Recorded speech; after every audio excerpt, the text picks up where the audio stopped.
Assalamualaikum warahmatullahi wabarakatuh. Waalaikumsalam Waalaikumsalam warahmatullahi wabarakatuh. wabarakatuh. Selamat malam kepada semuanya, teman-teman. Pada, Malam. pada hari ini kita akan melakukan presentasi dari hasil kerja kelompok kita, yaitu mengenai paper World Mental Health, kabar kesehatan mental dari Indonesia di tengah dunia yang tidak setara. Eh, Tugas ini ialah tugas dari mata kuliah Bahasa Indonesia, yaitu dosen Desrian Effendi Esos MPM sebagai tugas untuk memenuhi um, UAS. Baik, di sini di kelompok kami ada saya, yaitu Raja Fahma Alfirmansyah dari Program Studi Ilmu Pemerintahan, dan teman-teman saya.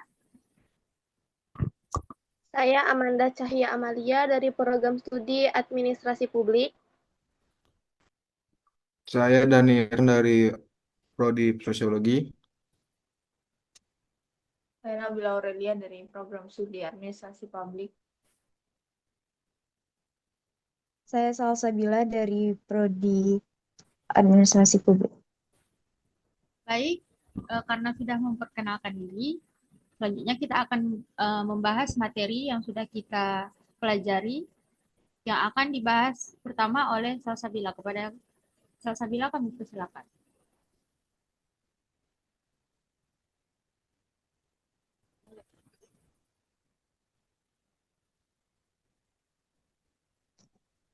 Baik, di sini saya akan menjelaskan pada slide pertama, kesehatan mental merupakan bagian yang sangat penting dari kesehatan secara keseluruhan. Selama ini banyak orang hanya fokus pada kesehatan fisik, padahal kesehatan mental juga memiliki peran yang sama pentingnya dalam kehidupan sehari-hari.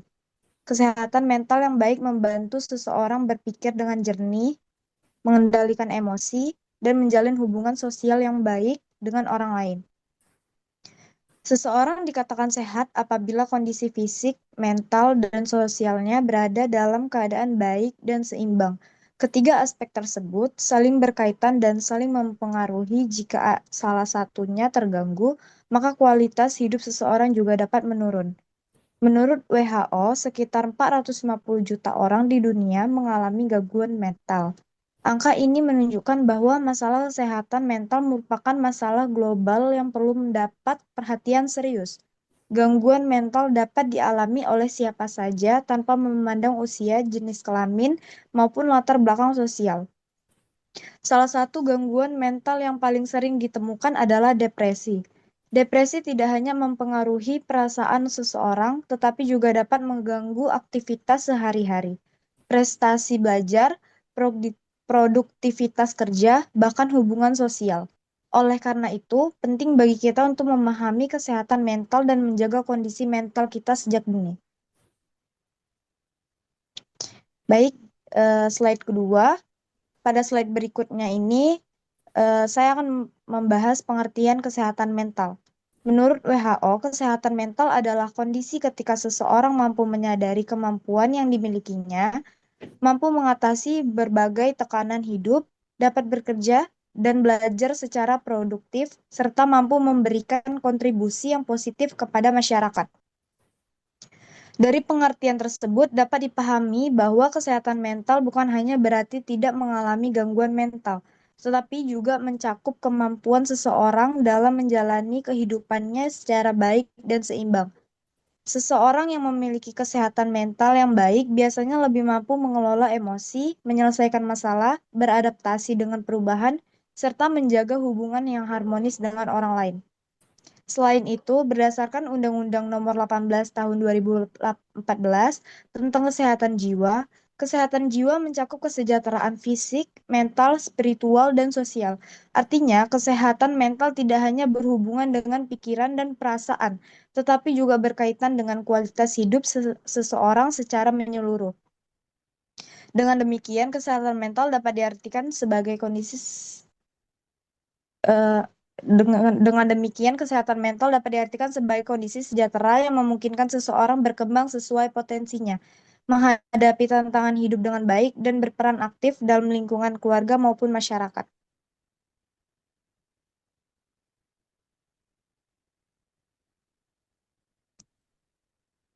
Udah kan? Baik, di sini selanjutnya saya akan membahas slide 4 dan 5, yaitu di sini slide 4 membahas tentang kondisi kesehatan mental di Indonesia. Jadi kalau kita ngomongin kondisi kesehatan mental di Indonesia, datanya cukup bikin kita perlu waspada. Berdasarkan data tahun 2023, prevalensi depresi di Indonesia itu berada di angka 1,4%. Kedengarannya mungkin itu kecil, tapi kalau dihitung dari total penduduk di wilayah Indonesia, yaitu 270 juta jiwa, angka itu bisa jadi sangat besar. Nah, yang lebih mengejutkannya lagi, kelompok usia 15-24 tahun alias kita-kita ini, para remaja dan dewasa muda, justru punya prevalensi depresi tertinggi, yaitu 2%, terlebih lagi dari rata-rata nasional. Dan ini bukan data baru dari Riskasdes tahun 2018 pun itu sudah kelihatan polanya. Waktu itu tercatat 6,2% penduduk usia 15-24 tahun mengalami depresi. Artinya masalah ini sudah ada sejak lama dan belum sepenuhnya teratasi.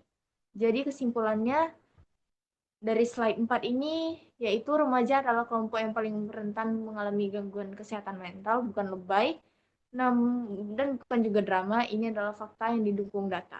Selanjutnya ada slide 5, yaitu di sini membahas tentang kesehatan mental remaja di Indonesia juga. Nah, sekarang ini kita pada tahun 2022 ada survei kesehatan mental remaja di Indonesia yang hasilnya cukup mengejutkan. Dari survei itu ditemukan bahwa 5,5% remaja di Indonesia mengalami gangguan mental.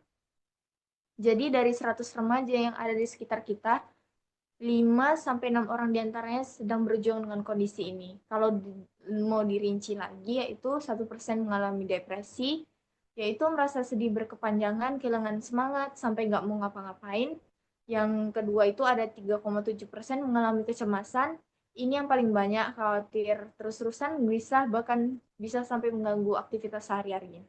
Nah, yang 0,9% mengalami PTSD atau mengalami biasanya ini dialami oleh remaja yang pernah melewati pengalaman traumatis, dan yang 0,5% mengalami ADHD atau kesulitan fokus dan mengatur perilaku.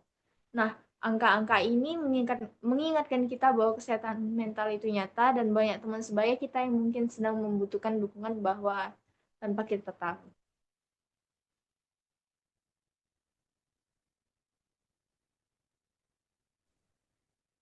Konsep ODMK dan ODGJ, orang dengan masalah kejiwaan, individu yang memiliki risiko mengalami gangguan jiwa karena masa fisik, mental, sosial, atau kualitas hidup. ODGJ yang gangguan jiwa, individu yang mengalami gangguan pikiran, perasaan, dan perilaku sehingga menghambat fungsi kehidupannya. Hmm, OD, ODMK baru berapa pada tahap risiko atau rentan mengalami gangguan jiwa akibat faktor pemicu stressors seperti penyakit fisik, tekanan ekonomi, atau masalah sosial. Fungsinya dalam kehidupan sehari-hari umumnya masih berjalan baik. ODGJ atau orang dengan gangguan jiwa sudah mengalami perubahan nyata pada pikiran, perasaan, dan perilaku. Dan penyebabnya ODMK, biologis, faktor genetik, keturunan, ketidakseimbangan di otak atau cedera kepala.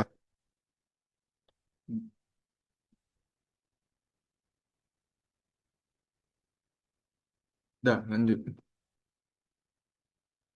Dan selanjutnya gangguan mental. Beberapa gangguan mental sering ditemukan satu depresi, gangguan kecemasan, psikosis, atau skizofrenia, PT, PTSD, ADHD, post postpartum depression, perilaku bunuh diri. Ini ada prevalensi gangguan mental di Indonesia. Baik, di sini ada data ini menunjukkan gambaran angka atau prevalensi gangguan mental yang ada di Indonesia, yang terbagi menjadi 2 kategori. Yang pertama ada gangguan jiwa berat, Pada tahun 2013, itu tercatat angka kasusnya mencapai 1,7 per mil penduduknya. Artinya, dari setiap 10 penduduk, terdapat 1 hingga 2 orang yang mengalami gangguan jiwa berat. Wilayah dengan angka tertinggi tercatat ada di Yogyakarta, Aceh, dan Sulawesi Selatan. Kategori gangguan mental emosional ini adalah jenis yang paling dekat dengan keseharian kita, seperti depresi dan kecemasan. Faktanya sekitar 6% dari total penduduk kita mengalami kondisi ini. Angka tertinggi untuk gangguan emosional ini ditemukan di Provinsi Sulawesi Tengah, Sulawesi Selatan, dan Jawa Barat.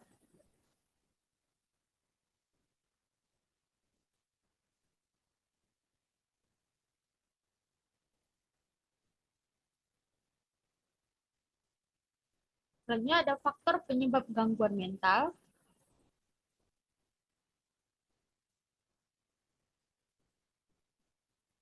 Yang pertama ada faktor individu. Ini mencakup stres, trauma, dan penyakit kronis.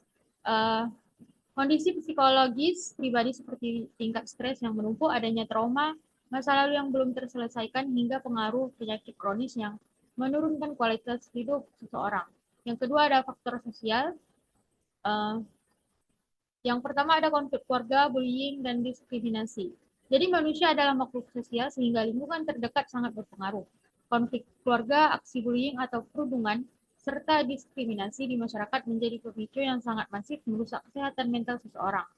Yang ketiga ada faktor lingkungan, yaitu keterbatasan layanan kesehatan mental dan tekanan pendidikan dan pekerjaan.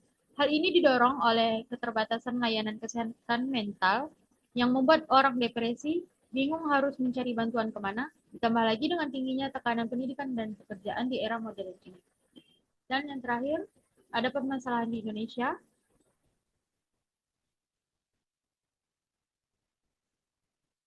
Jika kita melihat realitas saat ini, Indonesia masih menghadapi tantangan besar terkait kesehatan jiwa. Setidaknya ada 4 permasalahan utama yang menjadi rapor merah kita bersama. Yang pertama ada rendahnya kesadaran masyarakat mengenai kesehatan mental. Banyak orang yang belum paham atau menganggap remeh pentingnya kesehatan mental. Yang kedua ada masih adanya stigma dan diskriminasi terhadap ODGJ. Mereka seringkali dijauhi atau dianggap tabu, bukan dibantu untuk disembuh. Yang ketiga ada akses pelayanan kesehatan jiwa belum merata. Fasilitas psikolog atau psikiater mayoritas masih berpusat di kota-kota besar. Dan yang terakhir ada praktik pemasungan masih ditemukan di beberapa daerah. Jadi praktik pemasukan ini ternyata masih ditemukan di beberapa daerah sebagai jalan pintas akibat ketidaktahuan keluarga.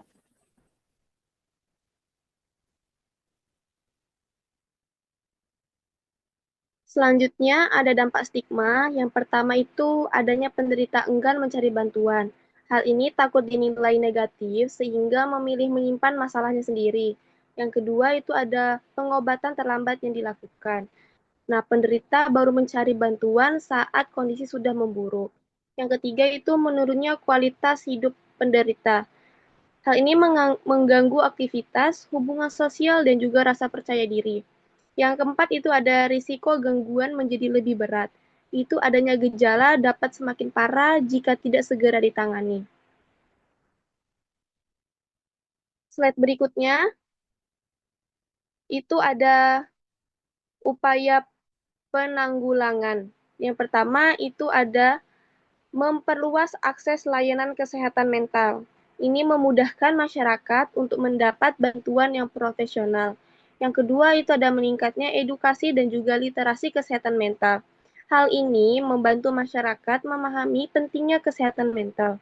Yang ketiga itu ada menghilangkan stigma terhadap ODGJ, yaitu mendorong sikap menerima dan juga menghargai sang penderita.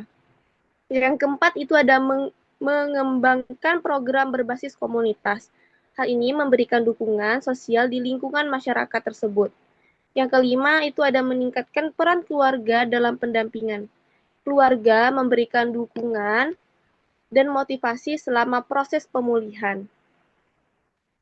Nah, untuk kesimpulan yang dapat diambil yaitu kesehatan mental merupakan bagian penting dari kesehatan yang mempengaruhi kualitas hidup seseorang. Di Indonesia, gangguan kesehatan mental masih cukup tinggi, terutama pada remaja dan usia muda. Meskipun prevalensinya cenderung menurun, stigma, diskriminasi, dan juga keterbatasan akses layanan kesehatan mental masih menjadi tantangan utama dalam penanganannya. Sarannya, pemerintah dan masyarakat perlu bekerja sama untuk meningkatkan akses layanan kesehatan mental serta memberikan edukasi yang lebih luas guna untuk mengurangi stigma terhadap penderita gangguan mental dengan dukungan yang baik supaya pencegahan dan penanganan kesehatan mental dapat berjalan lebih efektif. Baik, sekian presentasi dari kelompok kami. Terlebih terkurang kami mohon maaf. Wassalamualaikum warahmatullahi wabarakatuh. Waalaikumsalam warahmatullahi Waalaikumsalam wabarakatuh. warahmatullahi wabarakatuh.